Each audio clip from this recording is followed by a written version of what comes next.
welcome back to my channel. If you are new, my name is Courtney and this is This Homemade Life. I bring you guys a lot of lifestyle content, mostly food related, and every single Sunday I like to share my what's for dinner videos where I highlight the meals I made for my family over the week. This week I had big plans and they didn't all kind of come to fruition. I didn't remember things we had going on during the week, like Wednesday night we ate at the church. They had a pizza party because it was the end of Awana's. So there were some nights that I just didn't end up cooking. We also had leftovers from when I made Mediterranean food on the weekend. We ate on those for a while, and my husband cooked some breakfast, which I did not film because he cooked it, not me. But we ate that one night as well. So I didn't have as many recipes this week, but that is okay. What I'm bringing you was still really, really delicious. First off, that Mediterranean food. Wow. My family loves that. I do that, 3 or 4 times a year. It does take me about 2.5 hours in the kitchen to do it. I prep everything and then my husband grills the meat outside, but it is definitely worth it because it is so delicious. I will link some recipes that I can find down below on Pinterest or something. What I make is based off of what my mother's taught me to make. When I was a child, we did live overseas for a while. My dad taught at a university over there. He taught English, and we tried a lot of different foods, a lot of different things.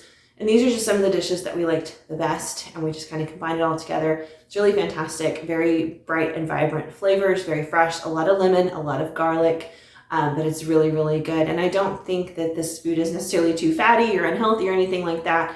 There's a lot of yogurt-based sauces, you get your beans, things like that. So it's really, really delicious food. Anyway, I will link as many of the recipes as I can find down below in the description box for you guys. If I cannot find them, I'll do my best to list out the way I make it. If it is not necessarily accurate to the way this is made in other countries, I'm sorry. This is just how I learned to make it. And I'm sure it differs from people's recipes, but it's really delicious.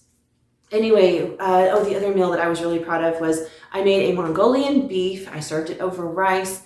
I was proud of this. One, it tasted delicious. The meat was super tender. It was fantastic. But it looks so good. Usually when I make Asian food like stir fries or whatever, it looks pretty, but it does not look like a restaurant. This meal, it looked like something you would get from Panda Express. I was just super excited about it, so that one was definitely a winner. I also did the magic crispy baked fish, like I said I wanted to try. That was really delicious too. Shrimp's probably always going to be our favorite, but fish is definitely really, really tasty. And my banana pudding recipe, that is something my family loves. I love to make it during the summer. Currently in Texas, we are in a heat wave, 105 degrees, things like that. So some nice, cool banana pudding is perfect this time of year. Anyway, all of these recipes are fantastic. I hope you guys will try them. I will do my best to link as many as I can below in the description box. Also, if you are not already, check me out over on Instagram. Here is my name up here. And I'm trying to get more active over there. I'm not always great about posting everything, but here lately I've been working or focusing more on trying to be more active over on Instagram. So go ahead and hit me up over there, follow me, and we can follow each other. Also, if you guys have any recipe suggestions for me, my email is listed down below. Plus, you can always say something in the comment section. I love communicating with you guys and trying new recipes. All right, that is enough chatting. Let's jump right in and see what we had for dinner this week. So I am kicking this week's meals off with Mediterranean food. I am starting off with kafta. This is actually something I remember as a kid when we lived overseas. We used to go into the city that was near us, and we would eat at this Lebanese food restaurant, and they would put like a spread of food on the table. It's not like a restaurant in America where you just order a plate of food. It was like a family-style restaurant where you would get hummus and Babagonush and Kafta and Tabbouleh and all kinds of stuff that they would just kind of spread out across your table, and your whole family would just sit there and eat. And it was delicious. So this is kind of my family's take on it. This is what my mother made when we came back to the States, and we couldn't go to that restaurant anymore. And I'm just using what she taught me and making it at home. So this is kafta.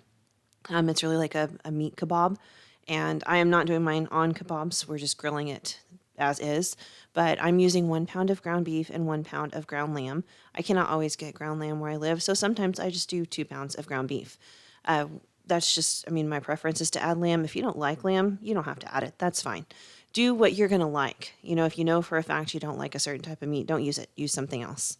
To it, I added some really finely diced onion, some garlic. I do not use the pre-minced garlic in the jar for this. I always use fresh garlic. So I minced up a couple of cloves of garlic. I minced up some fresh parsley. I added in some salt, some pepper, a lot of cumin, and some olive oil, and I mixed it all together. And then I'm forming it into what I'm going to call football shapes. Like I said, traditionally, this was a meat kebab. And you could put it on skewers and grill it if you want to, but this is just a time saver for me. I just shape mine into like football shapes, and I like to let them sit after I've shaped them. Let them sit in the fridge for like a good 30 or 40 minutes so all the flavors can kind of meld together in the meat. This has a lot of flavor to it, a ton of flavor. The onions and the garlic really shine through in this. You definitely get the cumin. Anyway, my husband grilled it out on the grill for just a few minutes, probably like 10, 15 minutes, and it was done and it was beautiful. So this is tabbouleh. It's really just a parsley salad. Today I am using couscous in it. Traditionally, you're supposed to use, I think it's bulgur. A lot of times I do use that, but I don't have any right now, so I'm using what I have. I started off with about 2 cups of minced parsley, and I added about 1 cup of couscous. Then I'm adding in some finely chopped onions and tomatoes and cucumber. If you feel like you don't want onions or it's too much for you, you can always leave certain things out. That's fine. I'm going to stir this all together, and then we're going to put basically like a dressing on it, which is just salt, pepper, olive oil, and lemon juice. That's it. I do get pretty heavy-handed with the lemon juice, but all of that couscous or bulgur, if you're following a traditional recipe, or even rice, if that's what you have on hand, that works well too. I do that pretty often. It's going to soak up all that beautiful bright lemon flavor. So you want to make sure that you do put plenty of dressing in here. Again, for all of these recipes, I'll do my best to link recipes down below in the description box so that you guys can try making some of these at home. I personally love tabbouleh with a little bit of hummus spread on some pita bread. I think it's fabulous. So let's make some hummus. You can buy the store-bought stuff, and that's all well and good. It tastes fine, but I'm going to tell you guys, homemade hummus is so much better.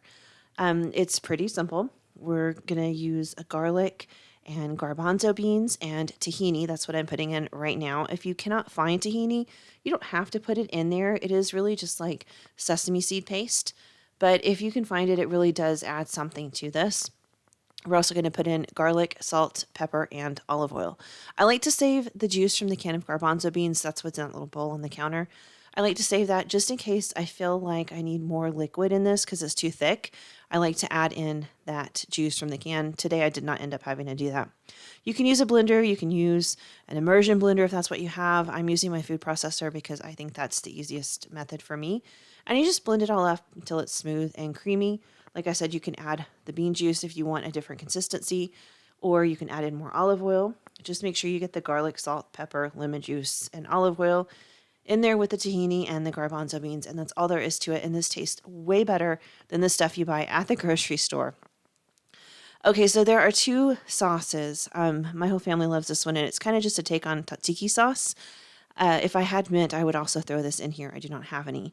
I put about a cup of yogurt in there, a whole bunch of diced up cucumber, salt, pepper, lemon juice, and just a pinch of cumin, and just kind of like buzzed it around in my food processor. If you want it nice and smooth and creamy, try grating your cucumber in before you blend it up. I like a little texture in mine, so as you can see, there's still some chunks of cucumber in there, but it is pretty smooth. This is the second sauce, and it's just yogurt, lemon juice, salt, pepper. You're supposed to add in a jalapeno. I had a poblano in my fridge that really needed to be used, so that's what I put in today, and then some cilantro. I had that lightly dried cilantro that you buy at the grocery store, so I only put in about a tablespoon, but if you're using fresh, you're going to probably want to do about a 1/4 cup. If you don't like cilantro, just use parsley. Not a big deal. Anyway, these sauces are great because they're very cooling and really vibrant and fresh, and they pair beautifully with the meat. It's just a really nice flavor contrast. And of course, I like the one that has the poblano peppers. I like to put that on my rice, and then I put the cucumber one on my meat, but you can do however you want for it, or you can skip the yogurt sauces altogether. Totally up to you. So now we're going to work on some babagonush. I know, it sounds funny, but this is actually my favorite. It's just a roasted eggplant dip. So I had my husband toss this on the grill while it was heating up just to kind of roast it, and I am now peeling it to get all of the skin off. It is super hot. I just kind of chopped it up a little bit and threw it in my food processor with some garlic, lemon juice, salt, pepper, and olive oil, and then just buzzed this up, and that is it. So eggplant on its own has kind of a smoky flavor. When you grill it, it gets even more of a smoky flavor. It's very rich. It has a lot of natural oils in it. So this dip to me is just something completely different. I absolutely love it. But I will tell you, everything has a bunch of garlic in it, and that definitely comes through. If you don't like a lot of garlic, you might want to leave it out or, go really light. Because I put at least 2 cloves in each of these dishes. You might want to just do 1 clove, totally up to you. But as you can see, I just blended it till it was nice and smooth and creamy. And it's just absolutely fantastic. And I just like to dip pita bread in this. That's all I really need. The only thing I didn't show was some yellow rice that I made. You guys can make any kind of rice you want with it. You can have white rice. You can buy packaged yellow rice, whatever it is that you like. I just think rice is great. I just had some garlic and onions that I put in some yellow rice, and that was that. But it's really fantastic. And there is the spread of food. And there is my plate. This is definitely one of our favorite meals. It's super delicious. And I did serve some pita bread. All right, that meal was fantastic, but it took like 2.5 hours. So I'm keeping it a little bit easier for the rest of the meals for this week. On the next video here, I am making some Asian foods, but I started off with egg rolls. Have you ever made homemade egg rolls? They're really pretty simple. I had a few egg roll wrappers left in my fridge, and I decided I was going to use them up. I just thinly shredded some cabbage and carrots, and I sauteed them in a little bit of oil and sesame oil until they were soft, and then I added in some salt and some pepper, some garlic, some ginger paste, some hoisin sauce, and a little bit of soy sauce, and then let that cool for a few minutes. And then I laid out my egg roll wrapper there, put plenty of filling in there. I used a brush to put some water around the edges of these, and then I rolled them up like a burrito. And then once I was done, I had some oil hanging out off to the side. So I just fried these guys. Just takes a few minutes on each side. You got to remember the filling is completely cooked. We are simply crisping up the outside. So I just let them go for 2 or 3 minutes per side in some nice hot oil, and they were brown, crispy, and delicious. If you wanted meat in here, you could totally put some meat in. I was just working with some things that I already had in my fridge. Like I said, I had half a pack of egg roll wrappers I wanted to use up before they went bad. I had a third of a head of cabbage, and the carrots were just hanging out in there. So on to the star of the show. This is Mongolian beef. So I had some cube steak. I was originally going to make Swiss steak, but I just wasn't feeling it anymore. And I saw this recipe, and somebody used cube steak for it. Of course, you could use any kind of beef that you want. If you wanted to use just regular sirloin steak or something, that is fine. I just thinly sliced the cube steaks up into strips. If I make this, and I will definitely make this again, I would cut my strips a little bit shorter. I don't know what I was thinking. Some of them are kind of crazy long. Anyway, I put them in a bowl and then just put a little cornstarch in there and tossed them around so each piece had some cornstarch on it. And then I had I had a skillet with a couple of tablespoons of oil in it, and I put some meat in the pan. If you were with me last week, you saw me overcrowd my pan, and I did learn from my mistakes. I did not overcrowd my pan this week, and it took me 3 batches to cook all this meat, but that was fine because instead of steaming, each piece got crispy and delicious and developed a lovely amount of color. You don't have to worry about cooking this all the way through. We're going to actually have it back in the skillet in just a little while. We're just looking to kind of crisp up and brown the outside of the meat to develop a little extra layer of flavor here. It just takes a few minutes. I mean, this steak actually, the cube steak cooks pretty quickly on its own. And because it's sliced so thin, 2 or 3 minutes per side, and it was done. It was ready to flip. And like I said, I did do it in a number of batches.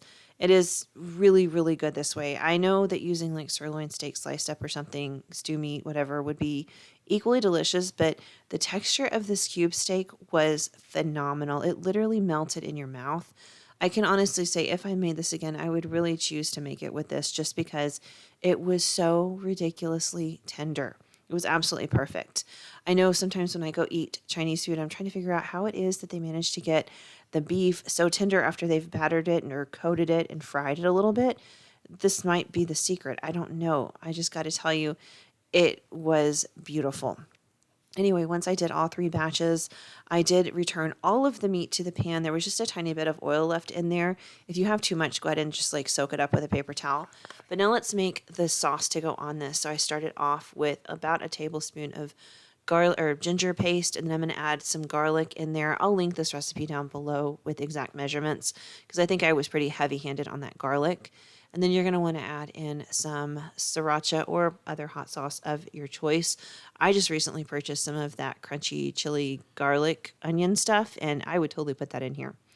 I added in some soy sauce, quite a bit of soy sauce actually, and then we're going to put in a pretty decent amount of brown sugar. My brown sugar, this container is not airtight. It said airtight. It is not airtight. So I do have some lumps and clumps in there. So I just kind of picked around those and got the stuff I knew would dissolve pretty easily. And I'm going to mix this all together because this is what's going to coat our meat. The sugar, of course, is not going to dissolve in the soy sauce right now, but we're putting it back in a nice hot pan, so it's no big deal. I'm going to head back over to the stove. I've still got my pan going, and I'm going to pour this right over the top. And then I'm going to stir this around to coat the meat, and I'm going to cook it for about 8 more minutes. I'm going to stir it very, very frequently so that the brown sugar in here does not burn. This was divine. That sauce thickens up quite a bit, and it becomes really syrupy and coats your meat really, really well.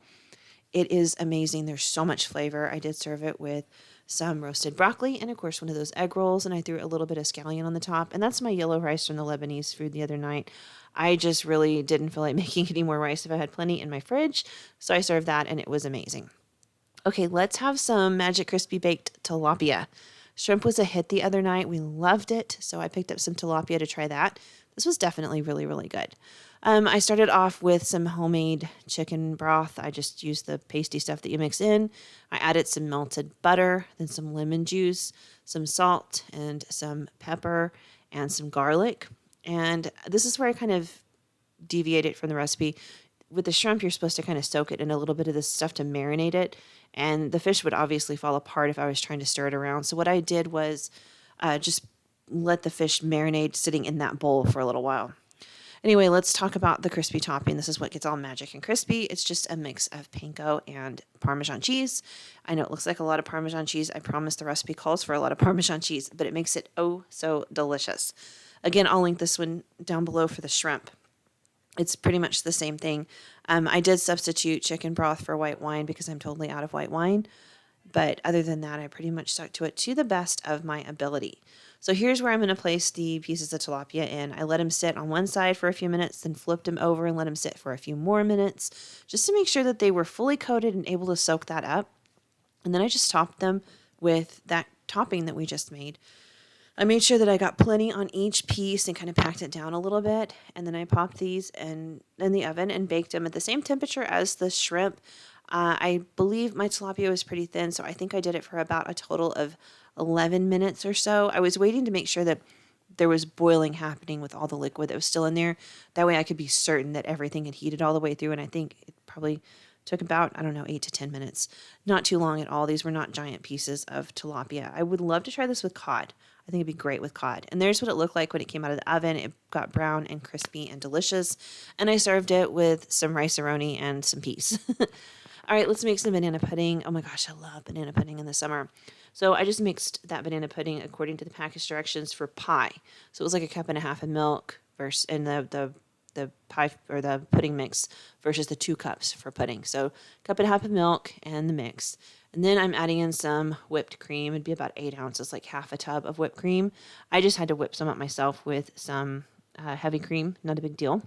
I folded it all together so that I didn't, deflate the whipped cream. And then I pulled over my casserole dish and I'm going to line it with these vanilla wafers. So here is the tip and trick for this banana pudding. You have to use generic vanilla wafers. Do not use the name brand. The name brand gets super soggy in this. The generics always stay nice and crisp for whatever reason. I don't know what it is, but they do. So I just kind of like to line the sides and the bottom with my vanilla wafers. And then I just slice up a banana and I just start covering those cookies with bananas. 1 banana slice for every cookie in the bowl. You can put more or less to your taste. It's really up to you. I just have always done it this way. Once I get everybody covered by a slice of banana, then I'm going to go ahead and add the banana pudding Cool Whip mix over the top. It seems like a lot, but once you put it in there, you realize that it just kind of barely covers everybody, and that's pretty much what you want. I then go ahead and work on decorating my top. I like to put sliced bananas on top and then top them with vanilla wafers. The key to the bananas not getting all brown is to make sure they're totally covered by the pudding and the cookies. So as long as you don't have bananas that are just totally exposed, they will not turn brown. They will stay that really pretty yellowy color that they are. And they'll look just wonderful as you eat your banana pudding. If they are exposed to air, that's when they will start to turn brown. So just make sure they're fully covered by cookies and pudding, and you will be good to go. This is such a delicious treat. Now, it is really, really rich, very rich, but it is so good. And you can kind of feel good about it because, guys, there's like 3 or 4 bananas in here. How bad could it really be? Anyway, you could make this non-dairy if you want and use like almond milk or whatever. It works out just fine. Just kind of scale it back to, instead of a cup and a half of milk, do like a cup and, a quarter, a cup and a third, something like that. Just a little shy, because for whatever reason, I found the non-dairy milk doesn't thicken as well as the dairy milk does. So I just kind of cut back on the liquids just a tiny bit. Either way, this was fantastic. My family absolutely adores this every time I make it. And like I said, it's like 105 degrees down here in Texas. This is so nice and cool and creamy and delicious. It is really, really perfect for this time of year. You don't have to turn on your oven or bake or anything. It's simple. It's just, I don't know, it's what I was looking for with everything going on with the heat and whatnot. That's what it looks like when it's done. And there's what it looks like in my bowl. All right, guys, those were the meals we had for dinner this week. They were really, really fantastic. We enjoyed every meal we had. Like I said, I'm doing my best to link everything down below. So I hope you guys will give all of these recipes a shot at home. Let me know what you think if you do try them out, or if they're things you've had before, if they're favorites of yours, stuff like that. Anyway, that will do it, and I will see you guys back here on Tuesday with my grocery haul. Have a great week, guys. Bye.